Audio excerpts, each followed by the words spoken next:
एक छोटे से गांव में जो पहाड़ के नीचे बसा हुआ था, एक यंग लड़का रहता था जिसे सब लोग उसकी आलस के लिए जानते थे।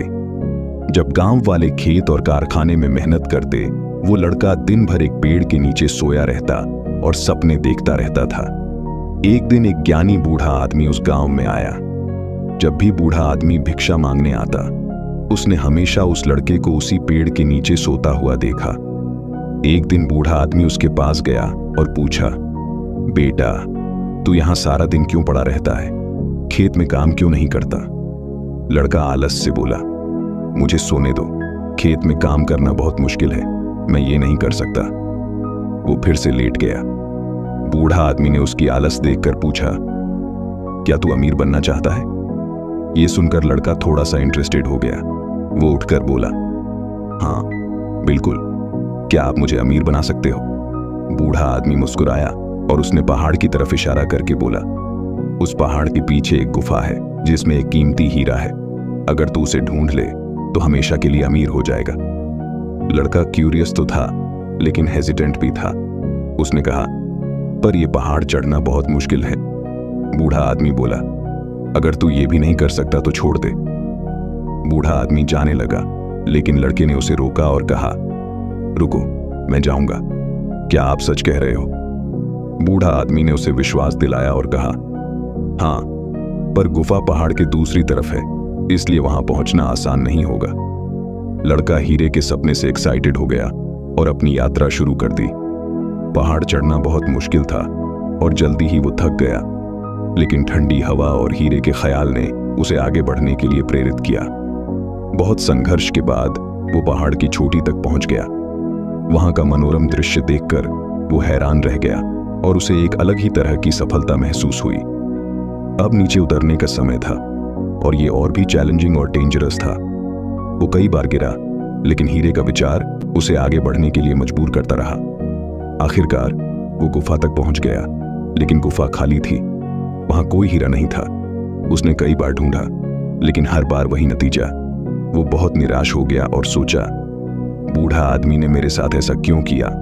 अब उसे वापस गांव लौटना था, लेकिन उसके पास पहाड़ चढ़ने की हिम्मत नहीं थी। एक पल के लिए उसने सोचा कि वो वहीं रुक जाए, लेकिन फिर उसे याद आया कि वहां ज्यादा देर तक जी नहीं पाएगा। तो थकावट के बावजूद उसने अपनी हिम्मत जुटाई और वापस लौटने की यात्रा शुरू की।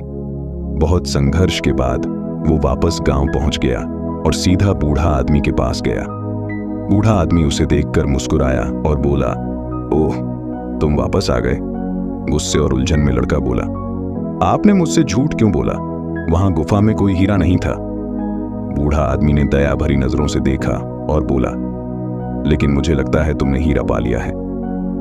लड़का हैरान था। बूढ़ा आदमी बोला, मेरे प्रिय दोस्त, तुमने मेहनत का हीरा पा लिया है। जाने से पहले तुम इतने सुस्त थे कि खेत में भी काम नहीं करते थे, लेकिन अब तुमने पहाड़ चढ़ लिया और वापस भी आ गए। तुम अब मेहनती और फुर्तीले हो गए हो, और यही असली हीरा है।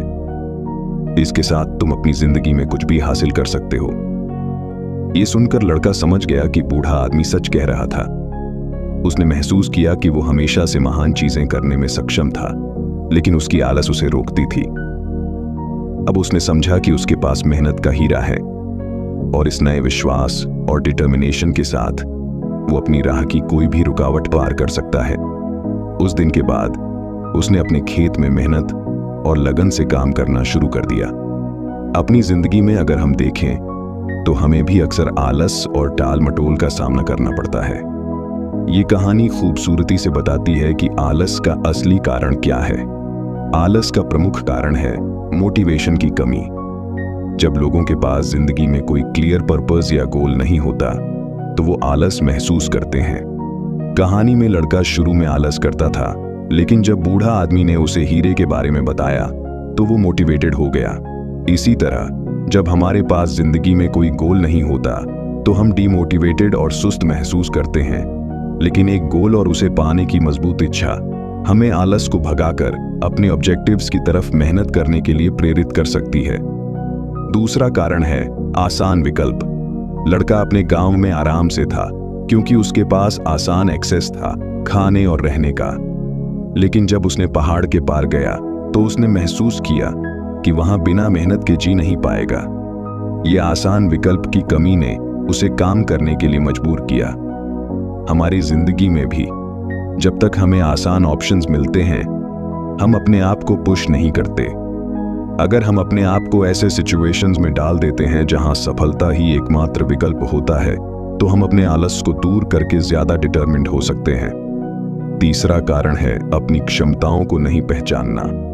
लड़का कभी नहीं मानता था कि वो पहाड़ चढ़कर वापस आ सकता है।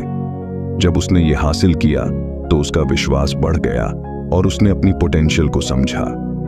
ये दिखाता है कि हम सबके पास छुपी हुई क्षमताएं हैं, लेकिन हम आलस और टाल मटोल के कारण उन्हें नहीं जान पाते। जब हम अपने आप पर विश्वास करना शुरू कर देते हैं तो हम कुछ भी हासिल कर सकते हैं। मेहनत, जैसा कि कहानी में दिखाया गया है, व्यक्ति के विकास और सफलता के लिए बहुत जरूरी है। ये एक कंसिस्टेंट एफर्ट है टास्क को अकॉम्प्लिश करने के लिए, चाहे वो कितना भी मुश्किल या टायरसम क्यों ना हो। मेहनत के थ्रू हम अपनी स्किल्स को डेवलप कर सकते हैं, अपने सपनों को हासिल कर सकते हैं और एक फुलफिलिंग जिंदगी जी सकते हैं। आलस को एक्सेप्ट या टॉलरेट करना ठीक नहीं है। ये एक चैलेंज है जिसे हमें पार करना है और एक हर्डल है जिसे हमें जंप करके पार करना है। मेहनत को अपनाने और एम्बिशियस गोल सेट करने से हम अपने आप को पुश कर सकते हैं अपने सपनों को हासिल करने के लिए, चाहे वो कितने भी इम्पॉसिबल क्यों ना लगे।